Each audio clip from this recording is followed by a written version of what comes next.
Bonjour à tous. Alors, ce cours s'adresse aux étudiants d'S2 de sociologie. C'est un cours de démographie et nous allons reprendre là où on s'est arrêté lors de la séance dernière sur la définition de la démographie. Donc, le premier auteur à avoir défini le mot démographie est Achille Guillard. C'est un statisticien du 19e siècle et il a utilisé le mot démographie car, selon lui, donc le mot démos vient du mot grec population et graphé signifie décrire, donc c'est une description des populations. Et Achille Guillard nous donnera une définition un peu plus approfondie de ce terme dont il est le fondateur. Donc la démographie nous dira dans un premier temps que c'est l'histoire naturelle et sociale de l'espèce humaine. Donc pourquoi il utilise le terme de l'histoire naturelle? La démographie s'intéresse à 4 grands champs. Le premier, c'est la mortalité, le second, c'est la fécondité, le troisième, c'est la nuptialité et le quatrième, c'est les phénomènes migratoires. Donc les deux premiers, la mortalité et la fécondité, sont des phénomènes naturels. Ce sont des phénomènes qui sont spécifiques à l'être humain. Donc nul sur cette planète n'échappera à la mort. Donc la mort est un phénomène naturel et la fécondité est aussi un phénomène naturel. Raison pour laquelle il explique que la démographie est l'étude des phénomènes naturels. Et pour ce qui relève du social, ça renvoie plutôt, dans le cas d'Achille Guillard, à la nuptialité et au phénomène migratoire. Ces deux phénomènes sont des phénomènes sociaux. Pour quelles raisons? C'est très simple, la nuptialité, en fonction des sociétés, les unions, les mariages ne sont pas célébrés de la même façon. En fonction des cultures, nous avons une façon spécifique de célébrer les mariages. Donc ça renvoie bien à un phénomène social. Pour le phénomène migratoire, c'est identique. En fonction des sociétés, les migrations varient d'un pays à un autre. Les raisons pour lesquelles les individus migrent sont liées aussi à des phénomènes sociaux et culturels. Pour certains, les migrations relèvent d'un phénomène associé à des migrations économiques. Pour d'autres, ce sont des migrations familiales ou des migrations culturelles pour poursuivre des études, par exemple. Donc le phénomène migratoire est bien un phénomène social. Ensuite, Achille Guillard va approfondir sa définition et il va nous dire que la démographie, c'est une science reposant sur les mathématiques et plus précisément sur les statistiques. C'est une science fondée sur les probabilités. Donc le risque de vivre un événement ou la chance de vivre un événement, par exemple. Donc, il nous précise que la démographie s'intéresse aux mouvements généraux des populations, de leur état physique, civil, intellectuel et moral. Et il précise que cette science décrit les masses et au moyen des nombres. Je vais vous donner un exemple très simple. Par exemple, la démographie s'intéresse aux structures de population. Par exemple, prenons le cas de l'Afrique. Nous savons aujourd'hui que 50% de la population africaine est âgée de moins de 19 ans. Ça veut dire que l'Afrique est un continent relativement jeune. Donc quand on est face à une population relativement jeune, on met en place des infrastructures qui répondent aux besoins de ces populations, comme par exemple la construction d'écoles, d'universités. On tente de développer le secteur privé, etc., pour faciliter l'intégration de ces jeunes dans la société et sur le marché de l'emploi. A contrario, par opposition, nous avons par exemple le continent européen, qui est l'un des continents les plus vieux au monde, donc avec aussi certains pays d'Asie. Mais nous sommes face donc à un vieux continent, et quand on a des populations vieillissantes, comme dans le cas de l'Europe, les institutions étatiques doivent développer des infrastructures pour prendre en charge les populations âgées, comme les maisons de retraite ou des centres de soins hospitaliers qui prennent en charge les maladies liées au 3e âge, 4e âge, etc. Donc aux populations vieillissantes. Donc la démographie, c'est la loi des grands nombres. Elle repose sur ses propres principes et elle repose aussi sur de l'observation positive. Donc il faut savoir que la démographie est une science positive, c'est une science du tangible. Nous ne sommes pas dans des sciences abstraites comme la philosophie. La démographie est une science qui repose sur des populations réelles. Donc, bien sûr, il peut y avoir aussi des projections de population, etc. Mais nous travaillons, l'objet de la démographie, c'est l'observation des populations. Donc, C'est pour ça qu'on insiste sur cette idée de l'observation positive. Donc, quel est le but de la démographie? Achille Guillard nous dira que la démographie est une science de l'utile. Le but de la démographie est d'être utile. Elle permet de répondre aux besoins des populations en fonction des situations. Je vais vous donner un exemple très simple. Par exemple, si une année donnée, nous sommes face à un accroissement de la population, par exemple 200 000 naissances supplémentaires, l'État devra mettre en place la construction d'infrastructures pour pouvoir accueillir cet excédent d'enfants dans les 3 années à suivre. Par exemple, la création de classes de maternelle pour pouvoir accueillir ces enfants. Donc c'est pour ça qu'on dit que la démographie est une science de l'utile. Et pour Achille Guillard, il était convaincu que la démographie serait le piédestal sur lequel reposeraient les sciences économiques et sociales. Donc là, on est au 19e siècle pour Achille Guillard. Donc il insiste aussi sur le fait que c'est une science qui repose sur les mathématiques et que c'est une science quantitative. Donc, quels sont les thèmes abordés par la démographie? Alors, selon cet auteur, la démographie s'intéresse aux successions des générations, comment les générations se renouvellent, à la durée de vie, l'espérance de vie. Ça, c'est un aspect extrêmement important en démographie. Si on veut mesurer les conditions sanitaires d'un pays, il suffit de regarder l'espérance de vie de ce pays. Prenons l'exemple, par exemple, du pays le plus vieillissant au monde, où l'espérance de vie est l'une des plus élevées au monde, c'est le Japon. On a une espérance de vie moyenne de 84 ans. Et par opposition, là où l'espérance de vie est la plus faible, c'est en Afrique. Et nous avons des pays comme par exemple le Swaziland, où l'espérance de vie ne dépasse pas les 50 ans. Donc ça signifie qu'au XXIe siècle, nous avons encore des populations où l'espérance de vie est relativement faible. Et des pays où on peut espérer vivre jusqu'à un âge très avancé.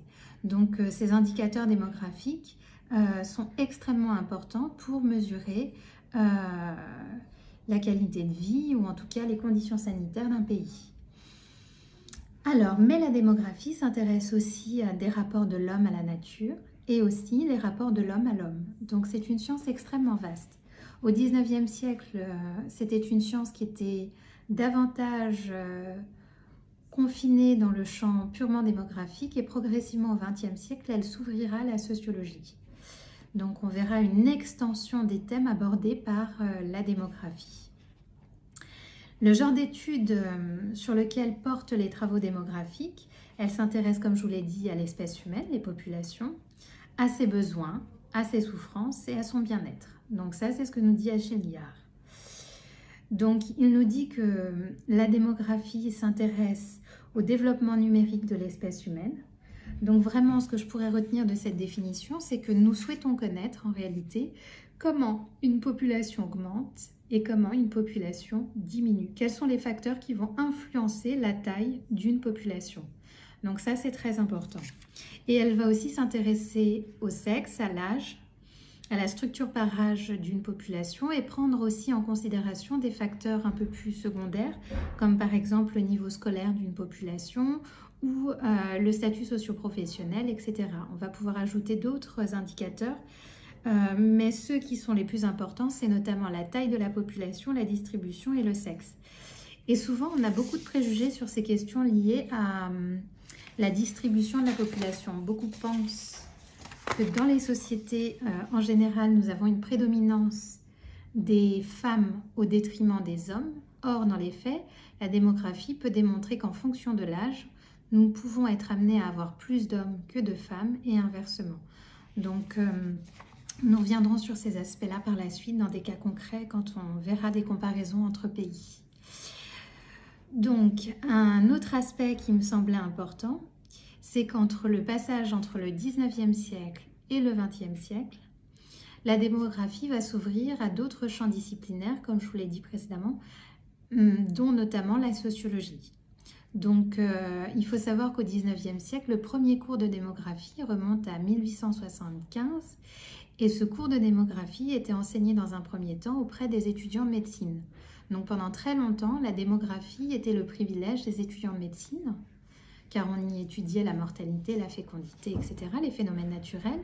Et puis, il faudra attendre le XXe siècle pour voir la démographie se démocratiser et s'ouvrir aux autres champs disciplinaires, dont la sociologie. Donc, nous poursuivons. Alors, pourquoi la démographie va susciter un intérêt particulier au cours du XXe siècle, fin 19e, début 20e? C'est qu'on va constater un phénomène assez particulier entre le passage du 19e et du 20e siècle. C'est que la fécondité et la mortalité, pendant des siècles, est restée relativement stable. Et à partir du 19e siècle et du 20e siècle, on va voir des bouleversements profonds auprès de ces deux indicateurs. C'est-à-dire qu'on va voir la fécondité fortement diminuer dès le 19e siècle, notamment pour les pays d'Europe de l'Ouest. Et on va aussi observer une forte baisse de la mortalité.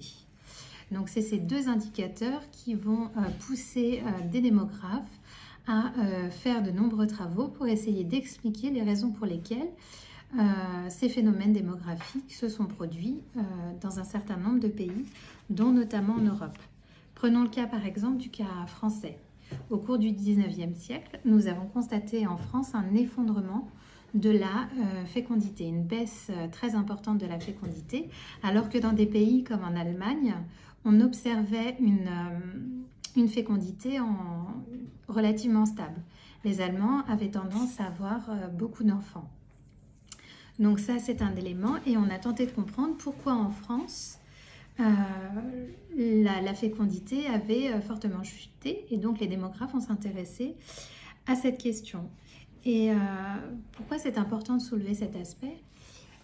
La baisse d'une population pose des problèmes pour des États. Par exemple, on sait qu'en France, au début du XXe siècle, lorsqu'il y a eu la Première Guerre mondiale, les Allemands avaient une forte fécondité.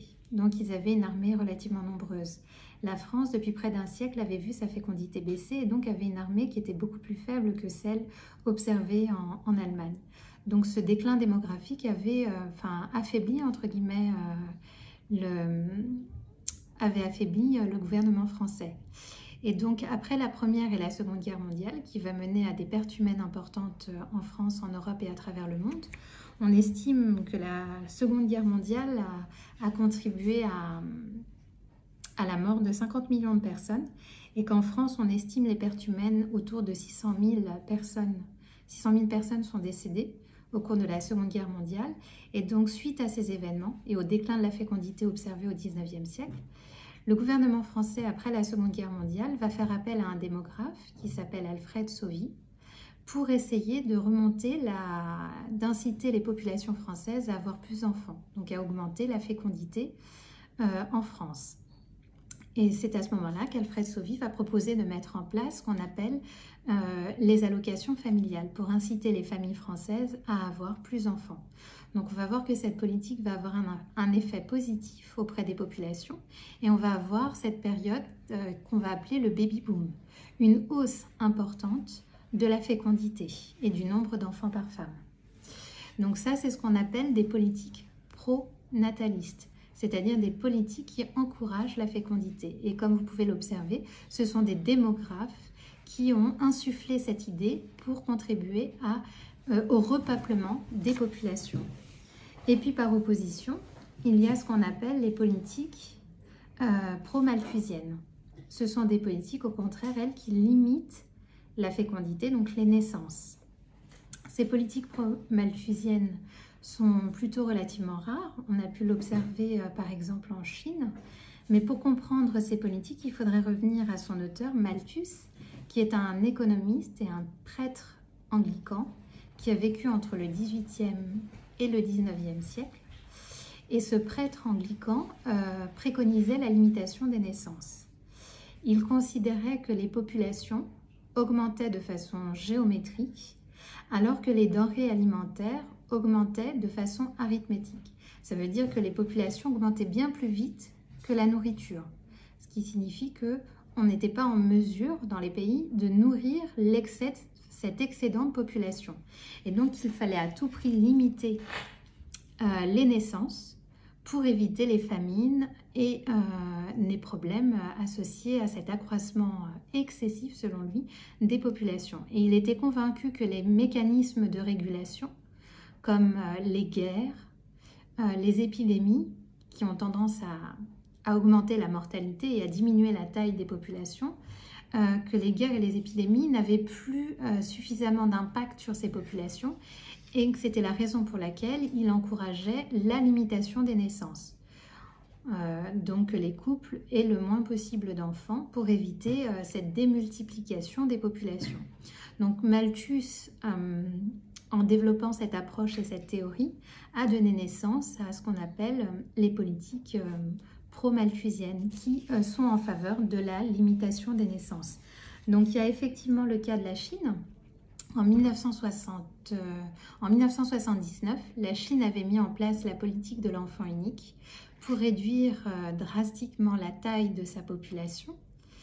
Et donc en reprenant l'approche malthusienne, Malthus avait préconisé que toutes les familles qui refuseraient de limiter les naissances, il serait nécessaire de les sanctionner en leur infligeant des amendes ou en mettant en place un système répressif. Et donc la Chine s'est inspirée de cette mesure proposée par Malthus en mettant un système d'amendes pour toutes les familles qui ne respecteraient pas cette règle de l'enfant unique. Donc voilà un exemple de politique pro-malthusienne dans le cas de la Chine. Donc ça, ce sont les aspects essentiels. Je pense que pour la séance prochaine, je ferai une prochaine vidéo pour que ça ne soit pas trop long. Je ferai une prochaine vidéo sur une définition beaucoup plus contemporaine de la démographie. Nous verrons par exemple comment les Nations Unies définissent la démographie. Et vous pourrez me poser vos questions si vous avez des questions à me poser sur ce petit exposé. J'espère ne pas avoir parlé trop vite et que les idées avancées vous sembleront claires. Voilà, donc je vous dis à très vite pour la prochaine vidéo.